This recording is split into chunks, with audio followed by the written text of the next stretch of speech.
I'm Elizabeth Rudy, Carl A. Weyerhaeuser Curator of Prints at the Harvard Art Museums, and I'm delighted to welcome you to our program this afternoon.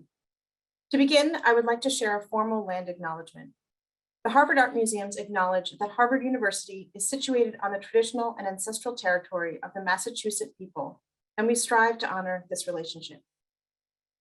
Today's program features a conversation with 6 local printmakers, and it will conclude at 5:30 p.m.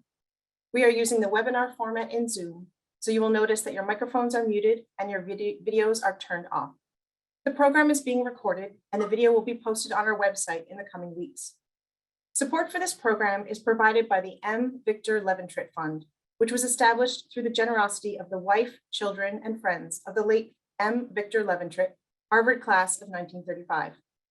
The purpose of the fund is to present outstanding scholars of the history and theory of art to the Harvard and Greater Boston communities. The point of departure for today's discussion is my current exhibition, States of Play, Prints from Rembrandt to Delsarte. The central question of this show is, what is a print state? Traditionally, the definition of a print state is a draft or version of a print, but artists have tested and twisted and questioned that definition over the centuries.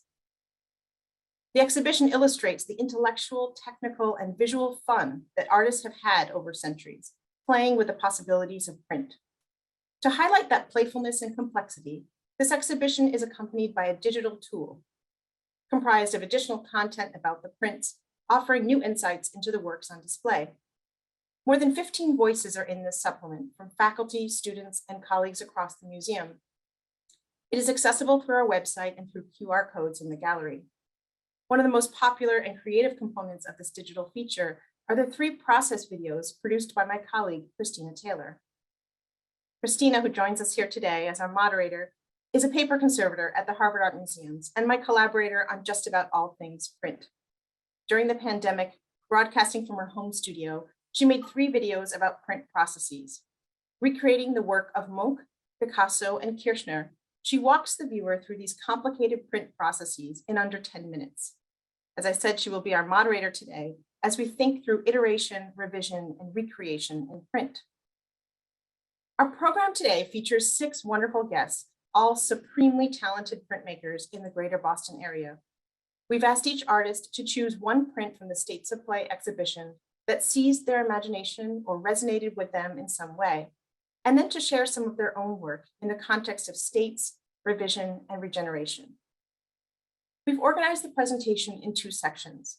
We invite you to submit brief questions for our presenters via the Q&A box, which you should be able to access at the bottom of your screen.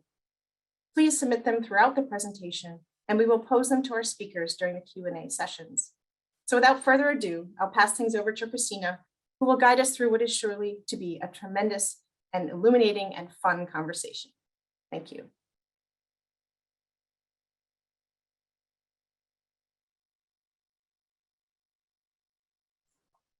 Thanks, Elizabeth, and hi, everyone. I'm going to start by introducing our first artist, Cicely Carew. Cicely earned her BFA from Mass Art and her MFA from Leslie Art and Design. She has exhibited her artwork in both solo and group shows, and she has a solo exhibition coming up at the Fitchburg Art Museum next fall in 2022. Cicely is also an educator and is currently serving as the artist in residence at Shady Hill School. Please welcome Cicely. Hi, thank you so much for having me here. Elizabeth, Christina, and Erica, I'm very honored to be here with everybody and the stellar group of printmakers. So when I walked into this exhibition, I didn't want to do too much reading. I just wanted to feel what I was looking at and then respond to that. So I was drawn to Lee Krasner's lithographs. And for those of you who don't know what they are, it's a fixed image that's on a stone. It's a very laborious process. And for me as a monotype printmaker, I'm drawn to that as a painter because it's the complete opposite process of what I like to do, which is just create small paintings with speed and immediacy that I think lithography it just takes more time and process. And then you're working with this image that is fixed. And what I was drawn to in Krasner's iterations of this is that they have a certain finality that creates this timelessness and playfulness and discernment that I find really appealing. So as a maker, I'm drawn to the process of making and just following the thread. And as I was looking at these, I found myself going through time and then coming up with questions and words that would help inform my thinking just in terms of how I would approach this plate. I'll just say plate for the sake of it. And the words that came to mind were heavy, oily, wiping, refining, clean, ghost, residue, water, slippery, resistance, pressure, order out of order, discernment, improvisation, and jazz. And Lee Krasner was a painter, so I just felt like this is my person. I'm standing next to her in the studio and witnessing these like oops moments. For me, they would be where there's a heaviness. You can see that on the slide to the right, where for me, that would just be applying a lot of ink, which I do. And then go to the ghost, which I look at and see as the middle print, and maintaining some of or reapplication of ink.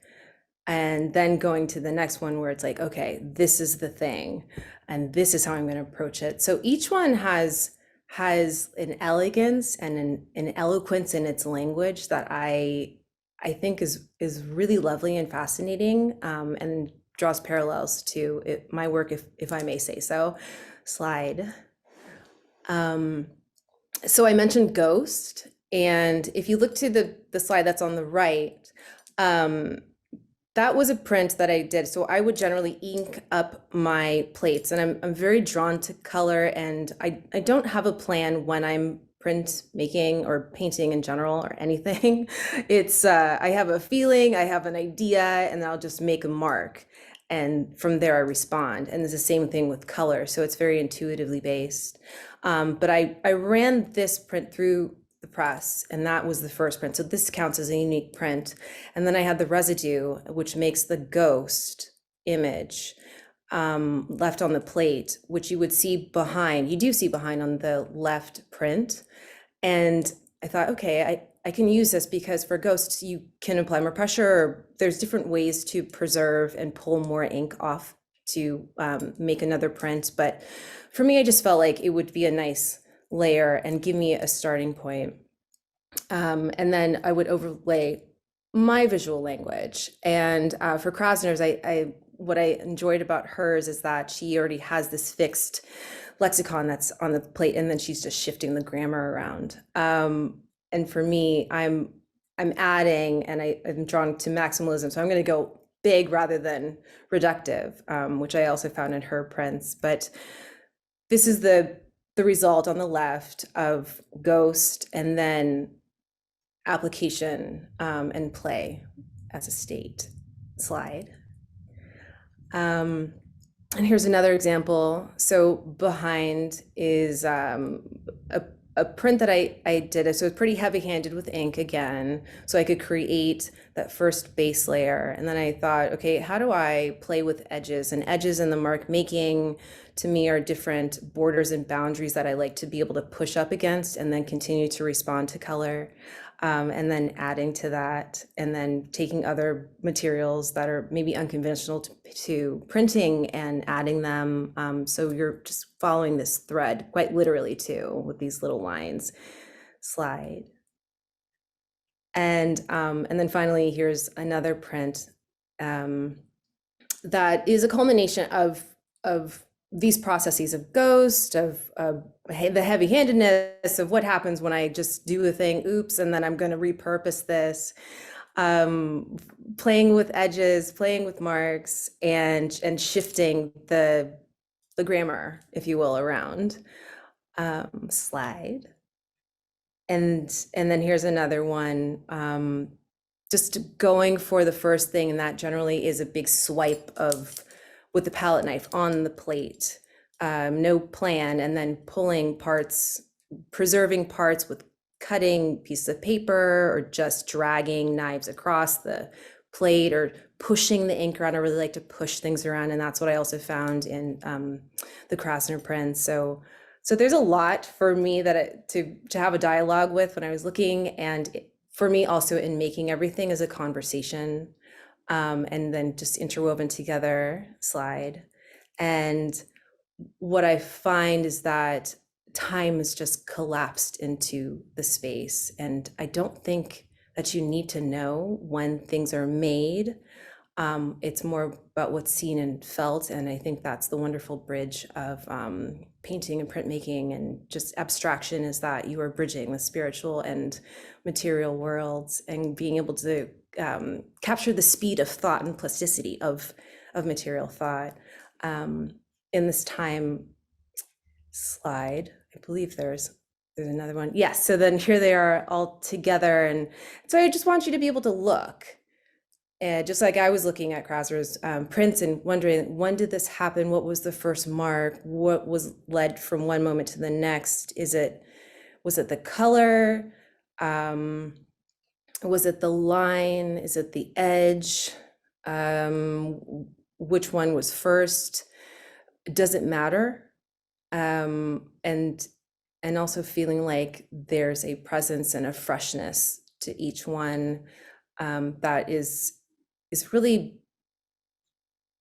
I guess I would say, it's intuitive and discerning. And at the end of the day, there's the process and there's the methodology that I think you start with and then you can relax into. And for me, the best part about printmaking is what I like to call, and this is a term coined by my friend Anne Forbush, the big reveal. So as you roll it through, you've done all of the steps, you have all the ideas, but at the end of the day and at the end of the run, you don't know, and you just continue to play and enjoy. So thank you. Thank you so much, Cicely. That was incredible. I can't wait to dive in more during the Q&A session because I already have a lot of questions, but I hope as people start having questions, they can put them in the Q&A box. And after we hear from our next two artists, we can start diving into those questions. So next, I'm going to introduce Susan Denniston. Susan is a printmaker, a painter, and a mixed media artist working in the Boston area. She graduated from Bates College and worked in the high-tech medical software field for 20 years. In 2000, she left to embrace her passion for art, studying at the School of the Museum of Fine Arts. Her work is seen regularly throughout New England, and she is also shown internationally. Please welcome Susan. Thank you. Thank you, Christina. And Cicely, I thought it was very interesting to hear your talk. I jotted down a few words: threads, borders, boundaries, reveal, and language. And I found some of those words in the talk I'm about to give. For me, I chose Jasper Johns. Something in the Jasper Johns print drew me in and made me smile. I like the black and white graphic image, and I liked that he was not quite playing by the rules when he used his canceled plates to create new art. The print you see grew from an image that was 1/4 the size of this print. Originally, each of the 4 plates was inked with a different color and printed individually, one atop the other. When that edition of the print was done, he then canceled the plates by inscribing a semicircle on each of the 4 plates, theoretically meaning they would not be used again. And then he proceeded to do just that, laying all 4 plates out on the grid you see and printing them all at once. I wonder when he had his aha moment, realizing that properly placed, they would suggest an American flag. He took his canceled plates and created new art. He kept on inventing and moving forward. One idea leads to another. Something is completed, but what remains is the beginning of something new. Next slide. I live in Scituate, Massachusetts, near a concrete seawall, and was drawn to the bold and geometric design of the seawall and its austere and brutal elegance. The seawall itself is a place of drama and of constant change and revision. I'd been photographing it frequently from all angles. Magnificent blue sky days created dramatic shadows, and I took photos as it was engulfed in waves, assaulted and damaged. Working from some of my photos, I started etching into the plate, drawing lots of lines, having a bit of fun drawing them as if areas were fraying cloth. When I added an aqua tint for the deep shadow and the images of the stairs coming down from the seawall to the beach, I felt I saw a happy accident in the aqua tint. The sense of figures reaching overhead to hold something up. Was it the weight of the concrete, the onslaught of the waves? But the aqua tint wasn't going quite so well with the black sky area. A satisfying black was hard to achieve consistently. So after a couple of good prints, I let go and moved on. I cut a piece of tissue paper the shape of the black sky to block it and created a print with a graphic white sky. Next slide. As I continued to work with the seawall imagery, I wanted to work on plates the same size as the previous two prints. And I wanted to show the seawall eroding after being hammered by so many storms, where ocean water filled with sand and rocks is hurled at that wall every 15 seconds or so for hours, even days. And then we have another major storm in a few weeks. As I worked on developing the image seen in the upper left and used lines of threads coming undone and a really forceful dry point gouge into the metal plate to describe a big crack in the concrete that the water was opening up. It was revealing rebar. The image was not quite long enough to fill the plate, and I didn't want to cut off the empty right side of the plate. So I went a little rogue and started writing some of my thoughts backwards, as printmakers will know, on the plate. Thoughts about how the ocean breaks up and scatters our big ideas of power and lastingness. Thoughts about the barriers we build, our futile attempt to hold back the rising tides, or personal barriers we build around ourselves, how we may feel battered, and what we're willing to reveal. The writing's too small to see on the slides here, but some of it can be read on the print itself. I began the next plate in the lower left in a similar fashion, and then had at it as though I were the ocean, hurling seawater and rocks at the wall and stairs leading down to the beach. But I was having trouble with the stairs, which led me to take a hacksaw and just cut into the plate and remove the trouble. The lower right is where the stairs are gone and are no more. Now I felt on a roll and empowered to destroy and reconstruct even more. I used one of these two plates and cut it into 3 smaller shapes. I began etching again, wanting to portray the persistent fierceness of the water, and then drew on the print to suggest further definition of the railings and the ocean water temporarily becalmed on the road. Next slide. A few years later, I resumed this dialogue of destroy and rebuild, taking the remains of proofs and unsuccessful prints of the seawall, along with newer lithographs, into the studio. I cut and collaged, echoing the ongoing process of destroy and repair I had been watching over the years at the seawall. As I worked, I was thinking of 36 views of Mount Fuji, woodcuts by Hokusai, the most famous of which is The Great Wave. I titled the work 36 Views at the Seawall, Reconstruct, Reconsider, because it's not clear that seawalls solve anything. And indeed, we should consider moving away, retreating from the water's edge, as indeed others around the world are being forced to retreat and abandon their homelands as the water devours their land. These prints are displayed on 5 Asian paper scrolls hung with a curl of paper on the floor as an homage to the white surf rolling in. On the right, you see 9 of the individual prints. Like Jasper Johns and so many artists, what remains is the beginning of something new, something that could never have been anticipated at the start.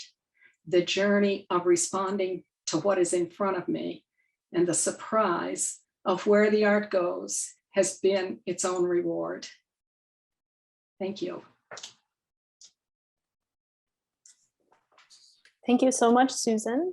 I can't wait to talk more about these. But before we do, I'm going to introduce our final artist of the first grouping, who is Catherine Kernan. She has degrees from Cooper Union and the University of Wisconsin-Madison. She is a founding partner of Mix-It Print Studio in Somerville. Catherine exhibits her work locally, nationally, and internationally, and she currently has a show up at Soprafina Gallery in Boston, so I hope many of you can go and see it. So please welcome Catherine.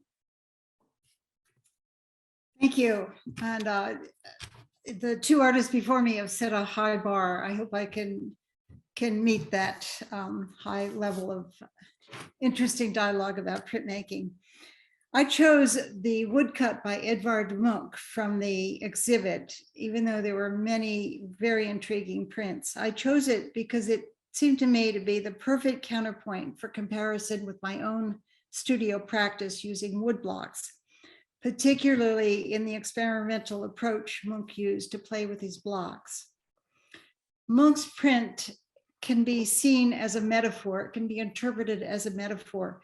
The woman stands on the shore with a vast expanse of ocean above her head, the unknown beyond, representing her mental state, mental ambiguity perhaps. And Munch repeated variations on this image in a lot of his paintings and prints. He also explored variations with the same set of blocks to achieve different emotional impacts. And we respond to the evidence of his hand on the blocks carving and his fingers in the ink. We see the wood grain, the often ambiguous shapes and variations, often uneven inkings. And we respond to that as evidence of his practice. In this way, Munch targeted emotional accuracy, but not always technical precision. Next image, please. I also play with wood blocks, and they're usually large scale. This is some of my blocks in my studio. The longest dimension is 5 feet. They're 20 inches or 30 inches wide, and I combine them in 2s and 3s to make larger images. I play with them and reuse them over and over again. But I never aim or believe in what is a perfect transfer. I like to leave the tracks of my work as evidence of the process. It's always intuitive and improvisatory, as Cecily was referring to in her work. Although I work with matrices, I choose not to make more than 1 of each print. And this is a full pivot for me, a great change in the way I work. For many years, I did multi-plate color intaglios and editions. I worked from a maquette and had an image that I would aim to match, and then I would print multiples all the same. Now I've abandoned that approach and I work in a much more intuitive and improvisatory way. As with Munch, I'm propelled forward by theme and variation. I never ink the blocks the same way twice, but I reuse them over and over again with the intention of stimulating memories and triggering recognition of shapes and colors that occur and reoccur in new contexts. Munch is known for cutting his blocks into sections for ease of inking in different colors. And you can see Christina's wonderful videos of that technique. And it is of this print of Munch, so it's very informative. Rather than cutting my blocks into pieces or reducing them by cutting away wood, or rather than cutting a different block for each color as they do in Japanese woodblock printing, I manipulate and interfere with the transfer of ink. I interrupt the transfer of the ink in various ways. Next image, please. I don't plan the sequences in advance, but I launch into that unknown beyond without a defined destination, responding to each layer much as I would in a painting.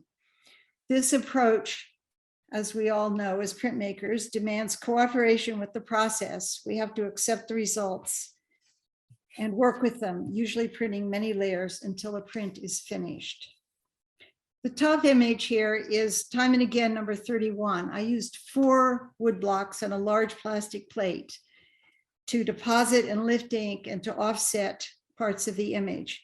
Every layer I print is modulated in some way. None of them are one flat color. Some of the layers involve viscosity rolls and some are much simpler monotype layers. If you don't know what viscosity is, I'll give a quick explanation. It's a process that takes advantage of the stiff and loose inks and their attraction or rejection one to the other. Traditionally, multiplate color prints are made by putting different colors on different layers and then printing them one on top of the other. What I do is roll stiff and loose inks on top of each other on one plate, and then the inks start to interact with each other and they come alive with surprising textures and unpredictable shapes. The second print, time and again, number 32, would not have happened without the first one. After printing the upper image, I had a big plate with some residual ink on it. I took another block, rolled it with a transparent resist and printed it on the plastic plate over the ghost ink, over the little bit of ink that was left. I then rolled the plates with a stiffer ink. For the resist, think jelly. For the stiffer ink, think peanut butter. I rolled it with a stiff, dark ink, and that dark ink dropped onto the image only in the places where there was no resist printed. So the freshest parts of that lower image are the darkest ones. In effect, I made a stencil of resist to preserve portions of the ghost image, and this left the history of the process evident. Next image, please. Here are 2 others, and in these 2 images, you can recognize pieces of the wood blocks, the various wood blocks that I used. You can see shapes maybe in a different color in a different context. Although abstract, my images are narratives. I think of them as narratives through which you move as you would journey through space.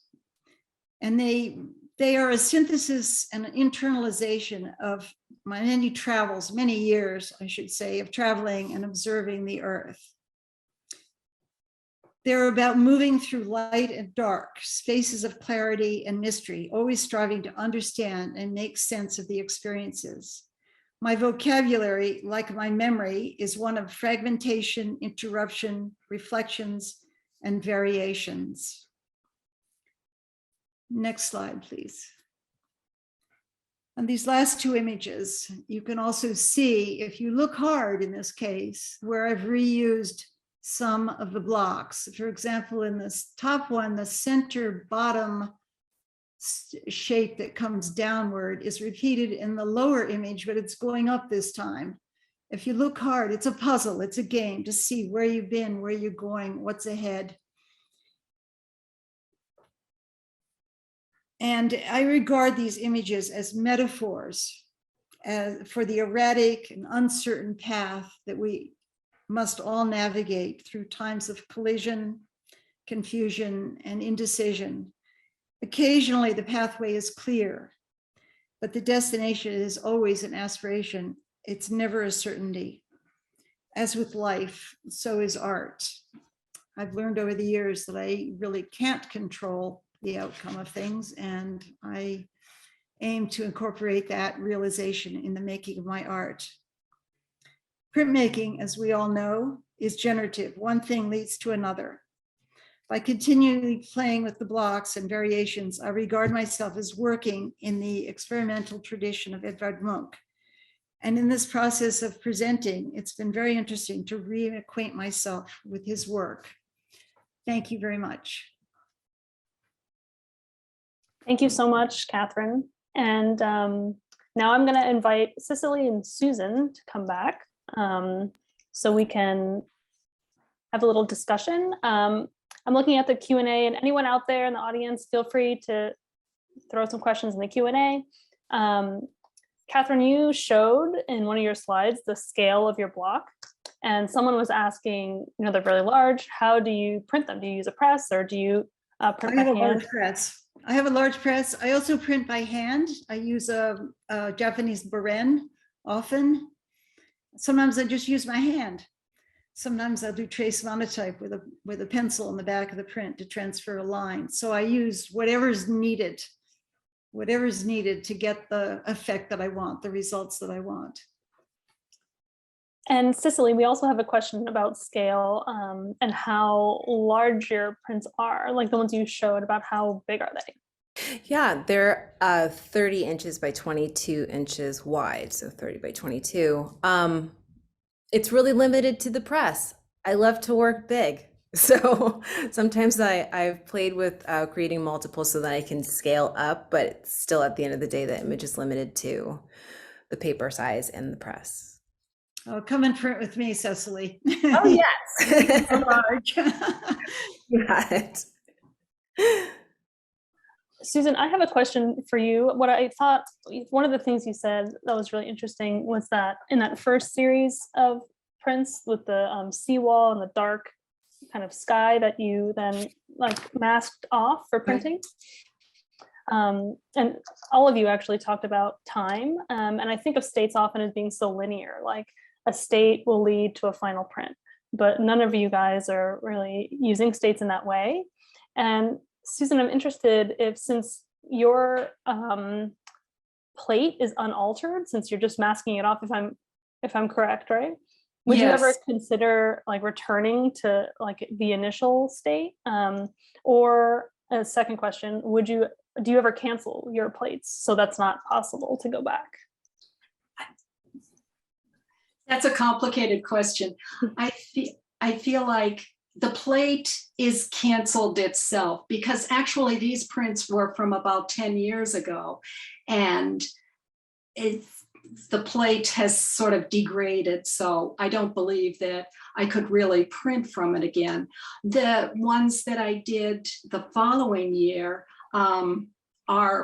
I felt like they were canceled because of the fact that I just cut them apart. I used the same pieces of metal to create some of the next prints, or the one with the 3 prints in it.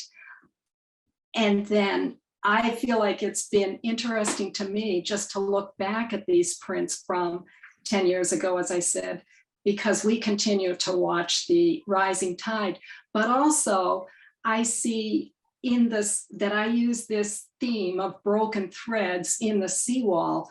And more recently, I've been working somewhat more like Catherine and Cicely, doing monoprints and breaking threads and deconstructing old quilts and using those remnants to print from, and altering, creating prints from a previous artist and finding a new narrative.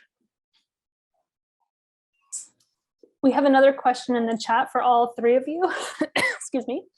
And this is from Douglas, and he's curious about how long from beginning to end does each project take you? Cicely and Catherine, especially, you were talking about working very intuitively. So Cicely, do you want to start talking about time? Sure. It depends on how much time I have in the studio. I would say it begins around 3 o'clock in the morning, and I'm planning and imagining what certain moves might look like. But when I get in the studio, I generally go for beginning at like 6 to 8 hours and just work straight through for the day. And sometimes it'll take a few sessions, but it's pretty quick. It's time is very important in my process, and I'm always working on at least half a dozen prints at once, going from one to the other, using a ghost, throwing it on one, using an ink block, throwing it on another. I have 6 of them up on the wall, and I pick the one, I pick the block I might want to throw on it. I even put them away for months and then come back and find out how to finish them. Right now, I'm in the process of reprinting about 30 prints that I thought were finished and photographed, and I'm reprinting on them, and they're going to have to be rephotographed. And so time stretches out. I'm not, they rarely happen in one session. My sessions are long days in the studio, but they rarely are finished in one session. They take multiple visits, multiple layers, multiple printings, and they're never finished with one time through the press. I have to echo that and say I do the same thing as you, Catherine, with multiple plates at once. I like to spread out, Right. because I don't think every idea belongs in one place or in one area. So I like that you said that. Thank you. And we have a question from Randy Garber that's kind of related to this. I think she's asking about the specific kinds of ink you use. So I'm also guessing that if you're using an oil-based ink or something that has a more open time, something you can work longer with, that kind of gives you that opportunity to play a little more. So does anyone want to talk about the specific kinds of ink that they use and why they like to use that kind of ink? Sure. This is a loaded question. About 12 years ago, I abandoned traditional linseed oil printing inks, and now I work exclusively with soy oil inks, the Akua inks and Talio inks. And I've found the advantages that they have over the traditional oil-based inks. For example, I never clean up at the end of the day. I walk away, I can come back the next day, the next day, the next day. Don't have to clean the rollers. I don't have to clean the brushes. I don't have to clean the plates. I don't have to lose brain cells from the fumes. So I would never go back to traditional oil-based inks for printing. I find them very flexible, with a long working time. So that's my comment on printing inks. And I came to them through a long process of trying everything that was on the market, all kinds of things, watercolor, monotype, every product that was made until Akuas were perfected. Well, I was the beneficiary of your process of discovery to Akua inks, because I was reintroduced to monotype at Maud Morgan, and you were there. So we've been peripherally connected this entire time. And so for me, there was no choice. The last time I printed anything was at Mass Art, and that was 15 years ago. So I just had to dive in and know that they would stay open.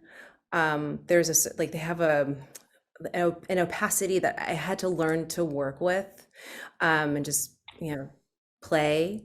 But I enjoy, especially working with my students, knowing that we are mostly hazard free. And then I also remind them, this lives on and on and on. So just know, if you touch the page a month from now, a year from now, you're going to get the residue of the ink. And it's kind of cool because it's alive. You're playing with this living thing. Susan? Just a quick comment. That was very interesting what you said about Akua inks, because I had worked with them a number of years ago and was troubled by that aspect of it. It never seemed to dry, and that they could always be sort of smeared if you weren't careful with it. But you make me think I should come back and try them again. I've been printing with traditional oil-based inks and using a more friendly cleanup with just vegetable oil and soap and water. But I'll try Akua inks again. Thank you. I'll give you some advice if you need it, Susan. Okay. We have a question, and Elizabeth, let me know. I kind of lost track of time. I'm supposed to keep track of time, but let me know. I think this may be our last question until we go to the next group, and then we'll come back for more questions at the end. The question is from Jason. For any of the artists, do you try to incorporate, or do you incorporate by choice technology, computers, or the digital into your images or process? Or is it purely a sort of analog made in real time? So digital, anybody, or is it very improvisational? Mostly improvisational for me. Cecily, you want to go before me? Oh yeah. I start analog. I need to move my body and put it into the work. But after that, I've worked with images and I'll digitize them and then remix them somehow with some other thing like in Photoshop. But generally what I've done is take the monotypes, so the analog thing, put them into the digital sphere and then play within that dimension to make something new and then print it because it's all printmaking. I like working digitally when it's called for. I taught a workshop last summer using CNC machine to cut wood blocks, and I've done wood blocks mostly for reproducing that are done digitally. Also, I've also used digital cutting to translate a monoprint with woodblock, to cut wood blocks and recreate the look of a monotype. I did the monotype layer, scanned it, digitized it, and then used it to cut a new block. So I incorporate it wherever it seems like the best thing to do. I also use a lot of power tools. I don't know if you consider that technology or not, but I use a lot of power tools at the scale I work. I need to do that. Well, printmaking itself is a technology, I would say. In your hand is technology. Yeah. So I think we're going to move on now to the next group of folks, and then if there's time at the end, we can come back as a whole group because there are lots of really good questions in the Q&A. So I hope we can keep answering some of them.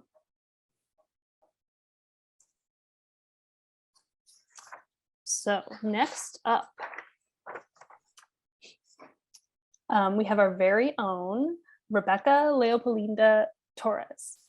Rebecca is a professional photographer and printmaker based in Cambridge. In addition to being elected president of the Monotype Guild of New England in 2015, she is the communications coordinator at the Harvard Art Museums, a freelance curator, and activist scholar. Becca, please take it away. Thank you so much, Christina, for that lovely introduction. I was thrilled when I was invited by Elizabeth to be part of this conversation, as well as to respond to the Louise Nevelson Untitled Monoprint that Deborah's going to talk about a little bit later. But just a shameless plug for the digital tool. If you guys haven't had a chance to look at the digital tool related to the exhibition, it is an amazing resource with videos and audio clips, audio stops. And so if you have a moment, including my stop, but after today's talk to go look at it, that'd be great. Yeah, here's a great video of it. But in addition to Louise Nevelson's amazing monoprints, I really resonated with Ernst Kushner's etching here of a forest road with mail coach. And this kind of print is something that you wouldn't normally see on display or on exhibit in a museum gallery. It's very unusual in the way that it's messy. It has ink blot. You can see the ink is blotting at the top. The print is actually printed crooked on the paper. And it's hard to see here in this digital reproduction, but if you're in the gallery, you can actually see the artist's fingerprints all over the bottom of the print, as well as other notes. And in this way, usually when you're in a show like this or looking at a museum exhibit, usually what's celebrated is the technical precision of works like Solowitz's prints or the masterful traditional technique that's on display in the Rembrandt dry points that are adjacent to this print in the show. So it's really fun to see a print like this on view. And during our walkthrough, Chris of the exhibit, Chris said that, well, this is quite rock star in the way that he's not playing by the rules. And so this playful nature is what also has attracted me to monotype printmaking. Next slide, please. So I came to printmaking through photography. I was trained as a black and white film photographer and spent a lot of time in the darkroom. And as photography became more digitized, I missed that analog hands-on nature of working in a darkroom, and so started taking workshops in printmaking. And was surprised when I discovered and explored and fell in love with monotype and monoprint printmaking, in the sense that it was freeing to move away from the controlled alchemy of the photo darkroom and be able to explore and play and dance with prints in the printmaking studio. So through my printmaking processes, I examine landscapes and the surfaces of things, both literal and figurative. My printmaking is influenced by all of my experiences. In college, I trained as an archaeologist and visual anthropologist. So I'm particularly interested in how we produce meaning through the objects we use and the spaces that we navigate. As a woman artist of color, I'm interested in exposing what is both seen and unseen, particularly when it comes to what is on view in a gallery. How are those works displayed, and the visual language that we speak about art and museums. And finally, as someone who works in museum communications and marketing, I spend a lot of time thinking about how do we market and discuss art. And particularly, I often find myself when I walk home from work, I'll be leaving the museum and I'll find, the printed materials, that someone had dropped on the side of the street, or I have a whole collection of the museum buttons from various institutions that are found on sidewalks. And in this way, I really, started to think about how do we consume and live with art and the things that market art. So my work is really a plinset or a layering of all these experiences. Next slide, please. So in my monotype print series titled Remnants, I deconstruct printed marketing materials from cultural institutions and museums to create works that I hope makes us reconsider the ways in which we consume culture and produce meaning. Through the printmaking process, I destroy, reconstruct, deconstruct, and sculpt with these materials by ripping them up, inking them, running them through the press, wetting them. And you can see on the right is some of the test prints of me ripping up materials, and I will put them on a plexiglass plate, fold them up and create these interesting shapes. And so the right is me testing some shapes and colors and ink. And through the process, often impressions of words and images from the original materials are transferred to the print, leaving a residue of what was there before. As the materials fall apart through the printing process, it creates a singular and unique impression on paper, a remnant. And in this way, I try to recycle and reuse, destroy and reconstruct, and using, borrowing Susan's language, reconsider, what is it that we're trying to see and not see. Next slide, please. The experimental and spontaneous nature of monotype printmaking has allowed me to sculpt with paper and ink, exploring texture in a two-dimensional format to create beautiful impressions without etching into a plate. My experimentation with construction and texture is also an extension of my desire to examine the surface of things, the remnants that we leave behind, and how we create meaning. And on a final note, in my experience, I've found that printmaking is community-oriented, in which print studios are often shared spaces where printmakers are working in tandem. Often my work is influenced by the community printmakers that I am part of, including all of the lovely speakers from tonight. And so this really is worked into my work. And for example, this print was a collaboration with printmaker Kathy Jenkins, who I share a studio with. And we were able to play, reuse, recycle our work in new and interesting ways. So thank you.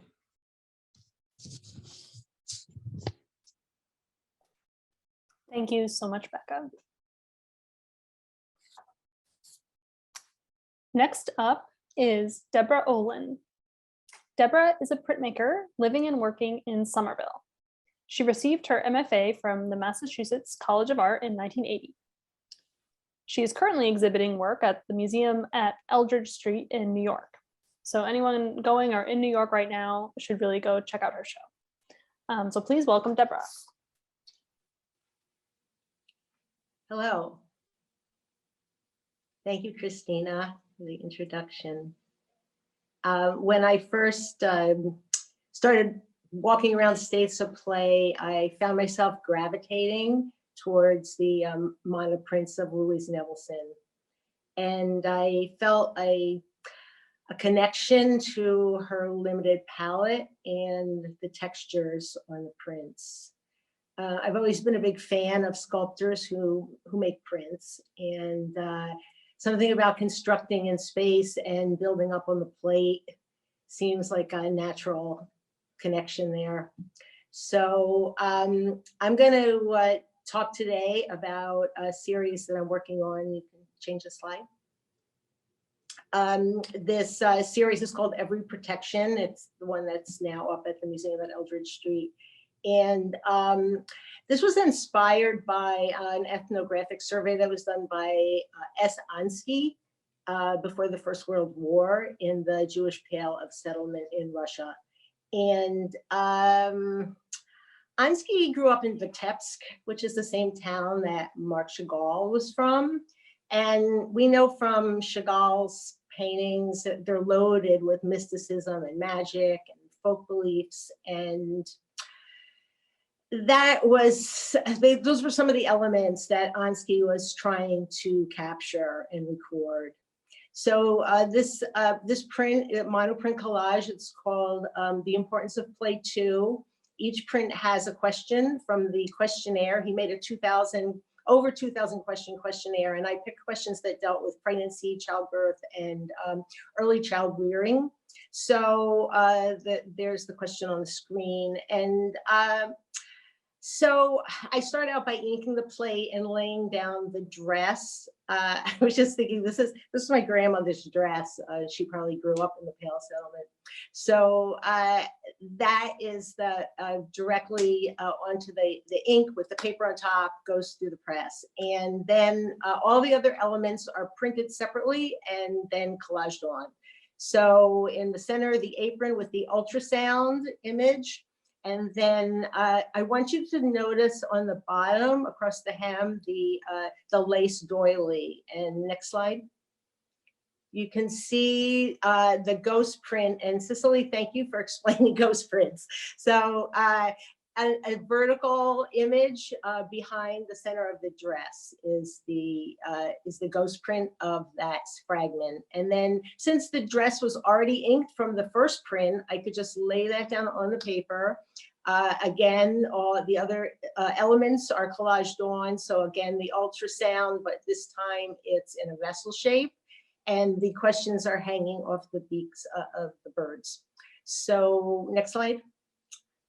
And then I'm going to show you this. This isn't a split screen here. So on the left, it's a monoprint installation. So on the left, easier to see what's actually going on in the garments. And on the right is the finished installation hanging in the women's balcony in the synagogue of the Museum at Eldridge Street. So I started out again printing the slip, thinking of the slip as a metaphor for vulnerability and the robe shape as a protection. So after the slip, then there's a dry point plate that I used for there's feet that are going across the bottom of the print. And then I cut out the pattern of the robe and wax the paper. Then the garment gets sewn together. And after that, I take the garment and I crumple it up into a tiny ball and I smooth it back out. And this does two things for me. First, it makes a beautiful texture in the paper. And the other thing that happens is that it gives the paper a kind of volume, a body that makes it much easier to put back into three-dimensional space. So then between the garments and hanging over the shoulders are 8 questions, and there's a few on the screen here. And The questions are written in Yiddish, and that was the language that was spoken in the Palace settlement at the time. And so just recently, in the last 10 years, translated into English. And yeah, and then you can see on the right how the translucency from the wax with the rose window and the light coming through just really brings the garments to life. It's if you go, I would recommend going to see the show. So I'm gonna just step back and talk about States of Play for another minute and the role of adjustment, correction, and revision in printmaking. And I feel that I mostly work with revision. And because all my elements are loose, the stencils, the textures, the dry point plates, the collage elements, I can keep asking myself, what if, when I'm working on a composition, and no decision I make negates another. I can keep going and trying and playing. And it's a very exciting way to work. And I hope that this enthusiasm comes through somewhat on this Zoom. So I'm just gonna finish by saying that I have an opening reception tonight from 6 to 8 at the Art House in Somerville. So if anyone here is local and interested in going out, I'd love to see you. So thank you.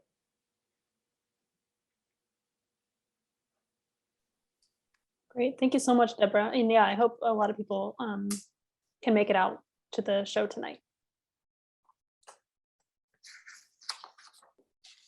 And last, but certainly not least, we have Christopher Wallace. Chris is an artist, collaborative printmaker, and educator based in Cambridge. He received his MFA in printmaking from the University of North Texas and his BFA from the Kansas City Art Institute. He currently is an instructor for printmaking at the Maud Morgan Art Center. Please take it away, Chris. All right. Thank you for having me. Appreciate, being the person who gets to round off this great panel. So the artwork that I picked was Louis Delsart's photolithograph, Unity. And this is one of the big central pieces of the show, and it's unique in the sense that it shows all 12 of the color positives or the color layers that were printed in succession to create the print. Next slide. So one of the things I also, why I picked this image was on top of like the work where he's building up like color and revising it, is also the fact that, it's a drawing, he's a drawer and I'm a drawer. So I can definitely like connect on many of those levels. So I'm primarily a lithographer, although I do incorporate other printmaking techniques like screen print and relief to kind of support my prints through like adding colors and adding like layers of other things to create the image. My themes often deal with radicalization, nostalgia, fatalism, and conflict. Pretty dystopian. Next slide. And I often kind of counterbalance the stuff with kind of either absurd stuff within the image or kind of cheerful Lisa Frank-esque color palettes that kind of show up in it. I also often utilize horror vacuum, or just the idea of just like filling up an entire page or sheet or print, where you don't really see a lot of open space in my prints or my drawings for that matter. Generally, I like to exhaust the viewer. This is usually one of my goals. Next slide. So to kind of go back to Delsart's print, when we were looking at the exhibit, one of the things that, I think a lot of the other artists on the panel would agree is often when we're looking at the work, being, makers of prints, we tend to look at stuff with like kind of analytical eye, where we want to try to get in the heads of like the printers or the artists that created the image. And so as I'm kind of looking through these layers and kind of matching areas where I see the colors and like little hints of where the colors are overlapping and where they're isolated, I thought was really interesting that caught my attention was the light brown layer, which I had a very difficult time pinpointing and finding anywhere where the light brown was printed. So this is kind of like an up close shot of it. And one of the things you'll see is like half the face was colored in to where the light brown would have been printed. And when you look at like the final print, you don't really see any difference between the two sides of the face of the mother. And generally speaking, like the light brown, whether it was mixed tinted with white or made transparent, you would see some effect. And so it really kind of got me thinking about the editorial process of printing and how often sometimes you might actually plan to have a layer, but then once you print it, it doesn't quite react the way you're expecting. And often you might even choose not to use it or use it differently. And, kind of leads me to think like maybe he never actually, him and the printer maybe not have actually used this layer. It's only something that, Delsarte and the printer would know for sure. Next slide. And I kind of connected it with this most recent thing I'm working on. So this is a print that's in process right now. So it's like an unfinished print. And essentially the print that's on the left is kind of what I was envisioning in terms of where the print's going, with the pattern kind of featured over the two wolves or two different patterns. And one of the things I didn't really anticipate with the print was the fact, like, I kind of really like that gold yellow a lot more than expected. And seeing how it kind of gets flattened by the pattern work, I felt like even though there's something I gained from it, there was also something I lost with it.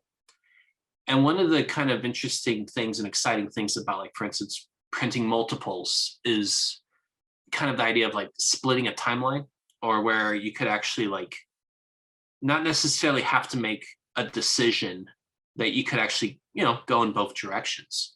And so one of the things I didn't really expect in this print is the idea of like, oh, I'm going to ultimately be making two different prints because I have the opportunity to where I can have things both ways. And so, I think in the case of Delsarte's print, I don't think he necessarily has these different versions of Unity floating around.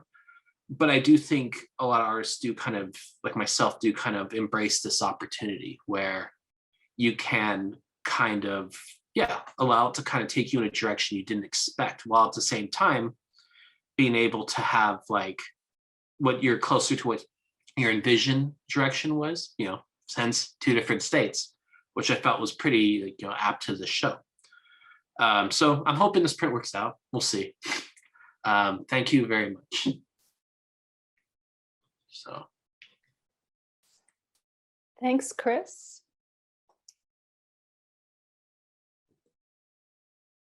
I'll come back and we can do some Q&A.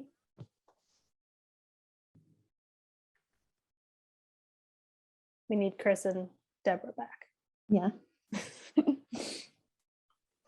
So Becca, I'll start with a question for you. This is from Kelly Slater. She says, loved your choice of print. It seems that printmaking is moving away from control, cleanliness, and exactitude towards something more human, democratic, expressive, and messy. I think this is a good thing. What do you think, and how is it reflected in your practice? So I'm going to start with the disclaimer that I, did not go to school for printmaking, and I've taken lots of amazing workshops with master printers like Catherine.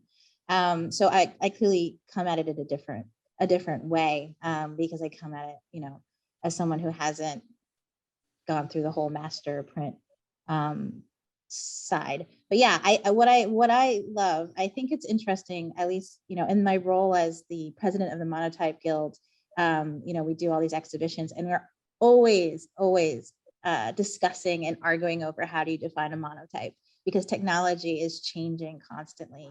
And those traditional definitions, what is a print, what is a monotype, what is a unique print, what are the ways that you can get to those prints, is constantly changing. And so, yeah, I think artists, as you can see in the show, artists are always pushing the boundaries. That's what we like to do.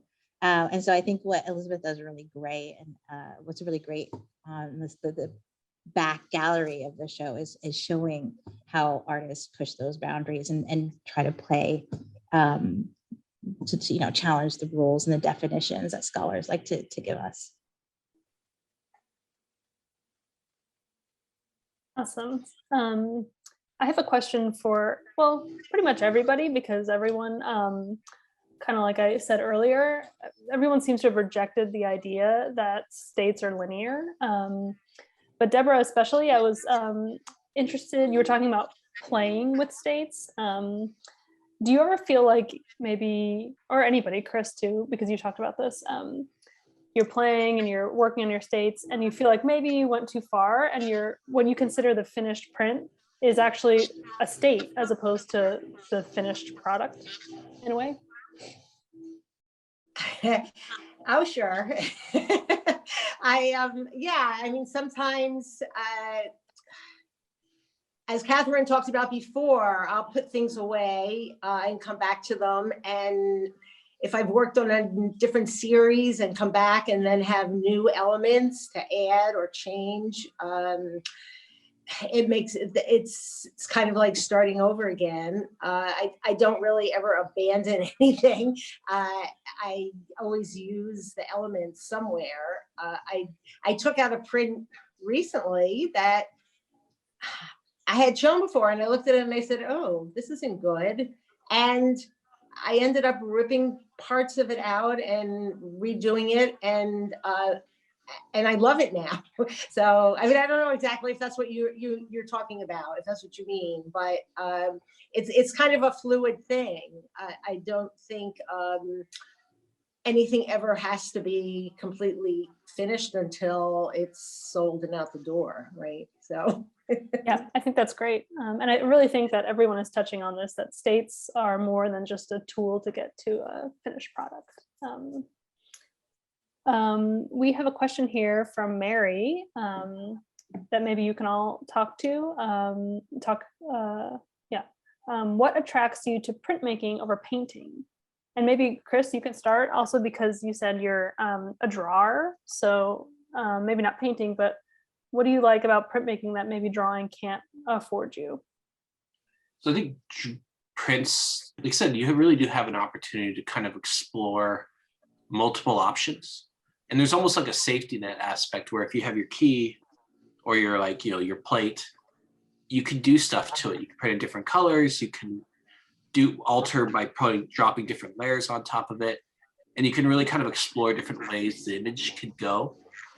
That being said, I think it's also important to kind of put yourself in positions where you have to make like real decisions, because I think that's important growth as an artist.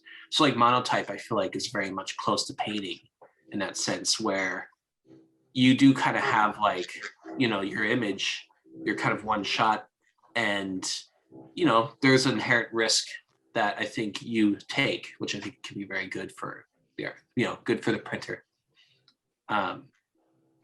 So that answers that question. You, Deborah or Becca, do you have ideas about painting or drawing versus printing?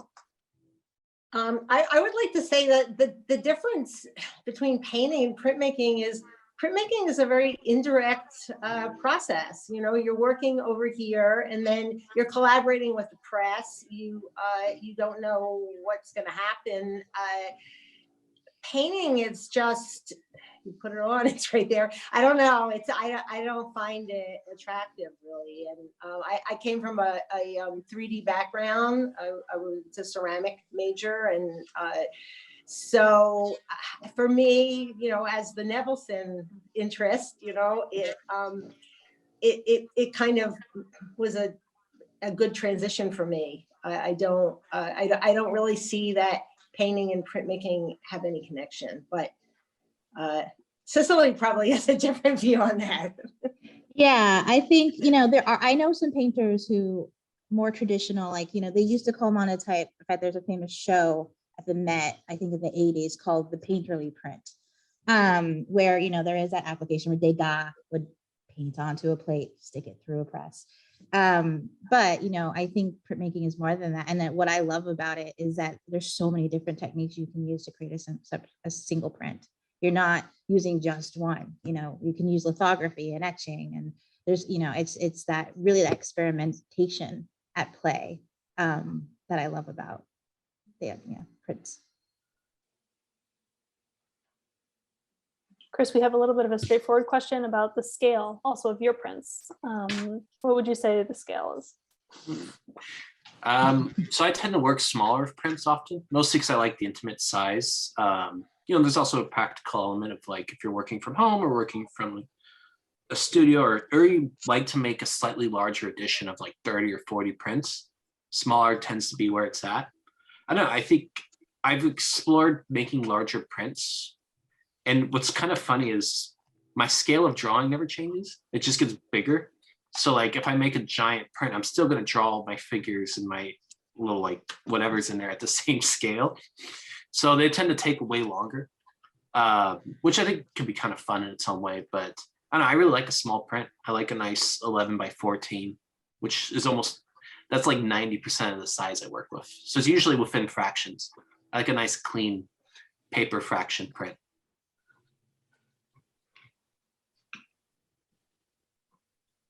Deborah, there's a question for you from Rhoda. The quality of transparency in your work is so important, symbolic and metaphorical, something so solid, so strong, yet so delicate and soft. Did you want to comment? I guess that's not really a question, but a comment on That's how those beautiful. things, yeah, maybe you take those things into consideration when making your prints. Well, definitely, adding the wax element has been kind of transformative. And also just the layering, the ghost prints and translucencies in the ink. It's a very magical process. And going back to the difference between painting, it's just there's things you can control and there's things that you have to surrender to. I don't think it isn't, the transparency is important, but I don't know how much control I feel like I have over it. It's just nice when it happens. Yeah. There's a question for Becca, but I think this could extend also to Chris and Deborah. Oh, but I lost it. Oh yeah. It's so cool that your prints are about consumption and marketing of art. Who is, excuse me, who is the ideal audience for your work and what is the ideal place to exhibit it? So maybe if all of you can think about who are you making these prints for and who do you want to see them?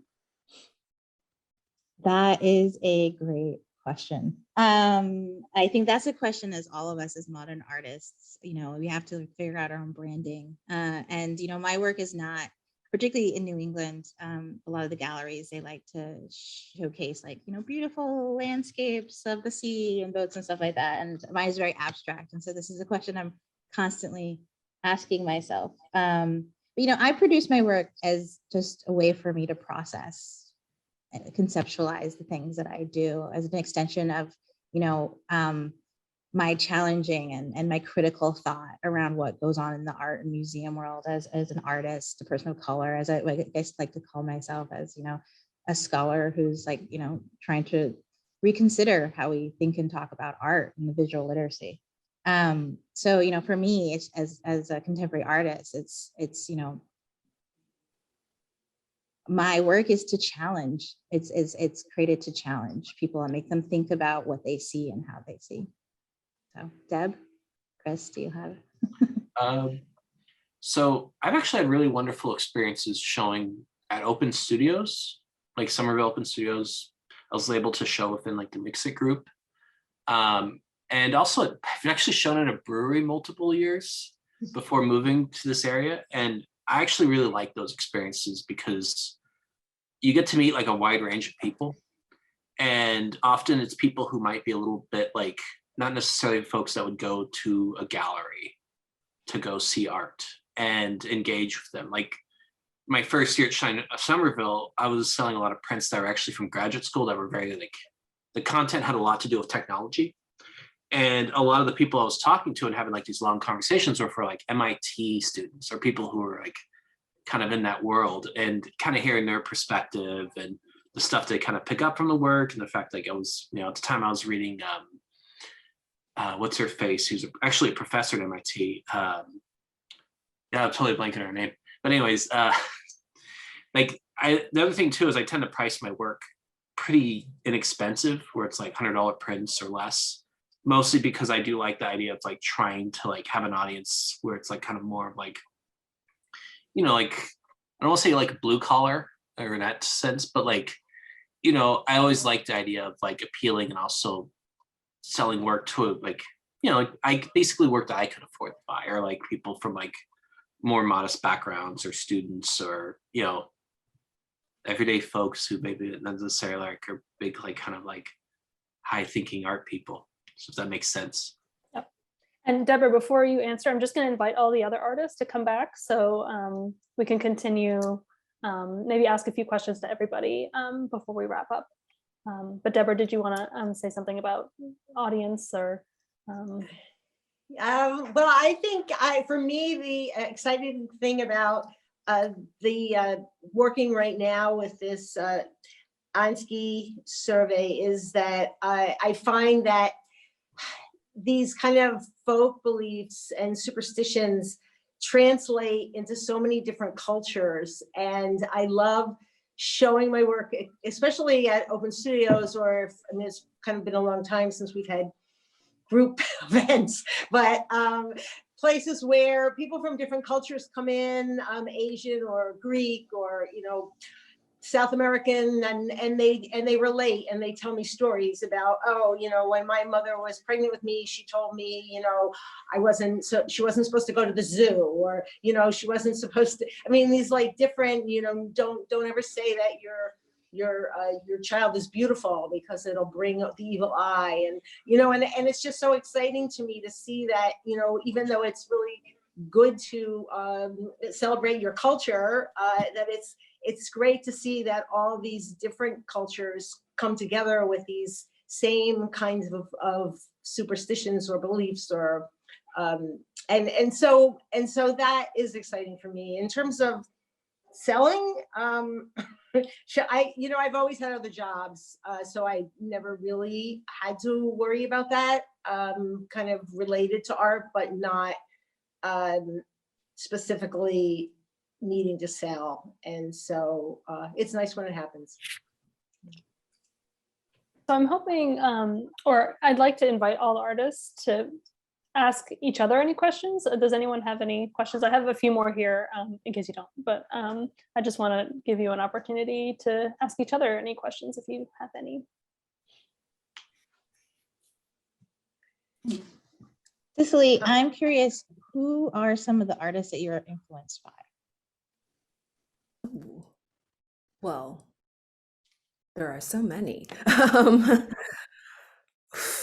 gonna go with old school, start with old school. So Kandinsky, of course, spiritual and art. And then for contemporary people like Julie Moretu, if I butcher anyone's names, so sorry.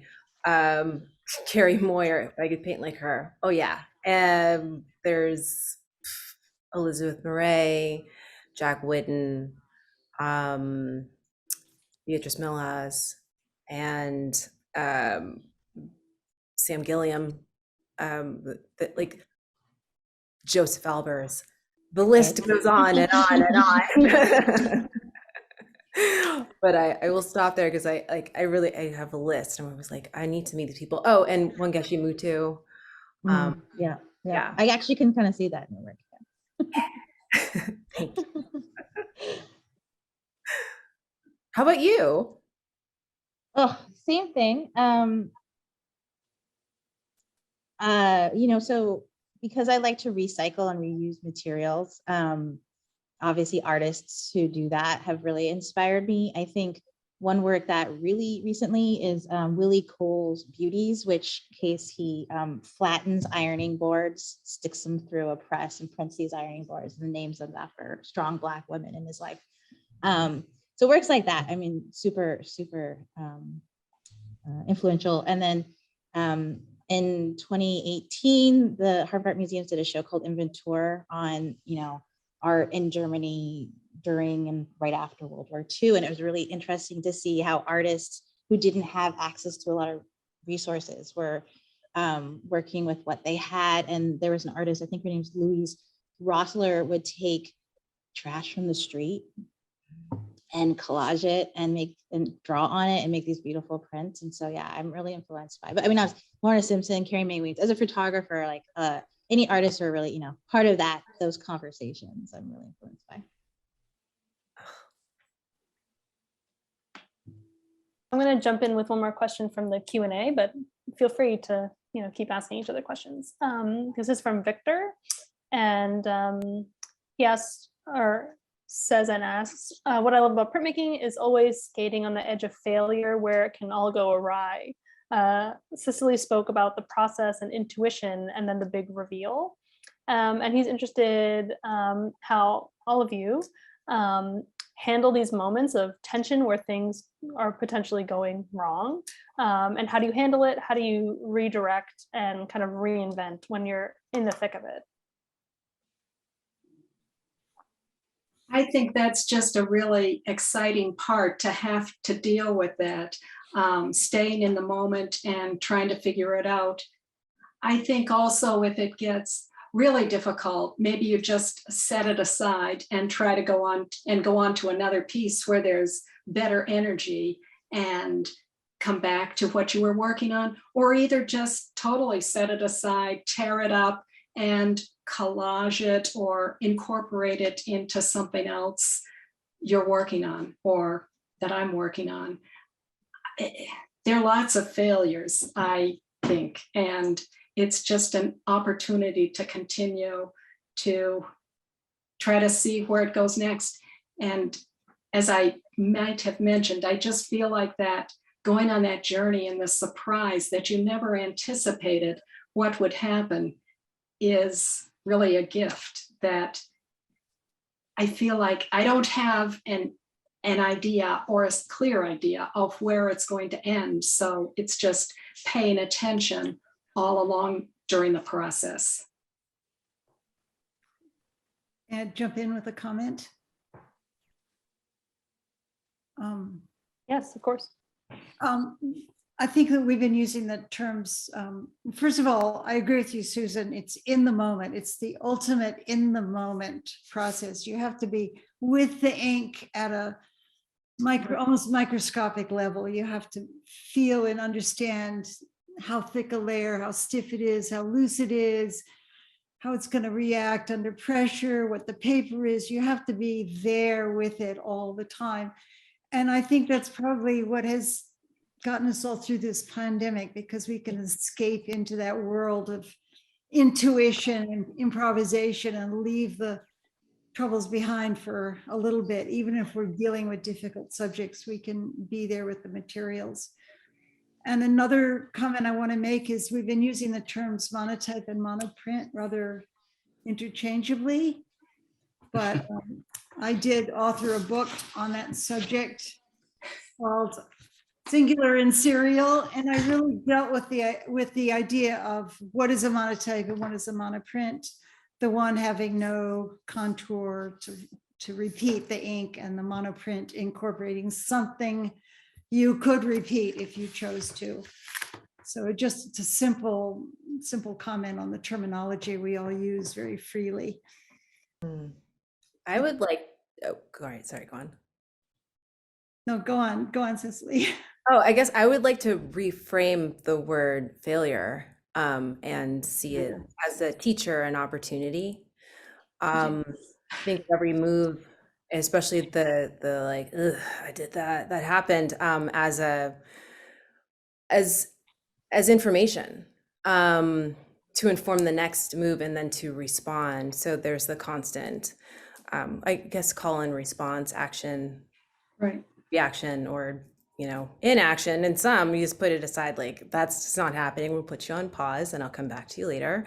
But I think that there's a really nice agility that you have to cultivate in your mind and in the moment, in your heart, just to be there and be present and remember that this is the process.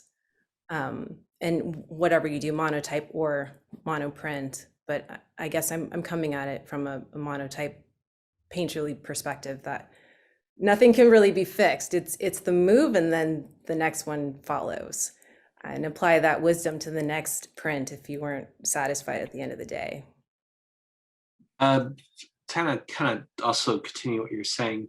I feel like this is maybe something I think a lot of people who've been teachers or colleagues in like a studio setting where they're working around other printers and artists will kind of see is so much I think of what people call failure is just a lack of something not being what your expectations were going to be. Like you're expecting it to do this, but it did this. And what's really interesting, especially when you look at it from an outside perspective of being like, not the artist that it's affecting, and looking at it, often you're like, this is actually kind of a cool looking print, or this is a really interesting looking image. But obviously you can't really console the person because they had these other expectations. And, you know, often if I've had students who kind of are really like distraught about it, I usually tell them, like, you know, don't toss it, put it away, get some time, get some space away from it, and look at it again, and just kind of look at it with fresh eyes. Because yeah, often something might feel like a failure because yeah, it just wasn't what you wanted at the time or expecting. But ultimately, if you're judging it by the merits of an image, it can sometimes be a really interesting and unique kind of direction to be going in. So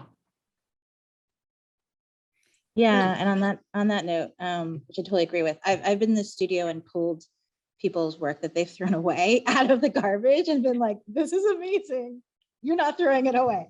I'll take it if you think it's trash. So yeah, what you think, like, you know, people like you saying, like people who think that, you know, you're working on a print and you're like, oh, this isn't what I want, it's garbage. It turns out later it's not, it's something you want. And on that note too, I think Elizabeth was telling the story of how the Delsarte matrices came about into the collection, is that when she went to visit the Brandywine studio, it was just hanging on the wall as like leftover kind of stuff. And she asked for it and they're like, why would you want that? So I think it just goes to show, you know, for printmakers, you know, this is the kind of stuff that we love, and everything can be reused and recycled at some point. The Delsarte papers just reminded me so much of Julie Meritou, like this explosion of imagery. It just really struck me as very exciting to see all of the individual pieces that made the beautiful print. I would have never visualized it that way at all. It's very interesting. There's a great liberation in abandoning expectations. It allows you a lot of freedom, and it allows you to avoid certain failure, because if we have a fixed idea of what we want, it sets ourselves up for failure. So it's much better to just play and accept and work with the process and see what happens, as we've all been saying all evening. But it's very liberating to not have to reach a defined goal, I find. Right, well, that's where the excitement is, in not knowing where it's going to lead, I think. And I say that as someone who did editions, exactly the same editions of 100, and I could do them perfectly, but working the way I work now is much more fun, much more exciting. I think I'm gonna invite Elizabeth back. I think she has a few words to wrap up, but before she comes back, I just want to thank you all. This has been really incredible. I love talking to printmakers and to artists, so it's really been fun to talk to you guys. So now it's on to you, Elizabeth. Thanks, Christina. Thank you so much, everyone. This was just an amazing discussion. Just a quick note about the Delsarte. So those Mylars are the first things I saw when I walked into the Brandywine workshop and archives. So the first things that struck my eyes, they're first things. And I was seized by them. They're just so amazing. And then when I saw the print, I mean, I was head over heels. I was just so blown away by that print. And I wanted to understand it more. And that was what provoked the question of, is there any way that we could also acquire the Mylars? And it's true, Becca, the response was, you want those? These have been up on the wall for, a long time. They've been amazing. And to see them up vertically with the print, I mean, we've used them they've been used multiple times in teaching already in numerous classes. And they're seen on the large tables in the Art Study Center. But to have the opportunity to see them up vertically with the print really gives greater clarity to the process and to the evolution, the development of that print. And it's the favorite part of that show, of this whole show for me, is that corner with the Delsarte explosion, if you will. I'm so glad to hear you all enjoy it so much as well. I think every single one of you used the word play in your remarks. And that really just made my heart sing, because the best part of being a print curator from my point of view is to try to keep up with the playfulness, the iteration, the complexity of prints, to try to keep moving from one aspect to the next and to try to keep answering all the questions that are provoked. And one can never, because they're so complicated. But it's just so exciting to hear that from the maker's perspective, from the artist's perspective, that joy and that playfulness and that complexity is a core element of the process. So I think that's another way that prints are fantastic. So thank you all so much for being here. This was incredibly illuminating. I've learned so much, and it's just been a really fantastic talk. Please come again. And to our audience today, thank you so much for listening. And we have many more virtual programs, lined up. You can find them on our calendar online. So please come, please join us. Good night, everyone. Thank you.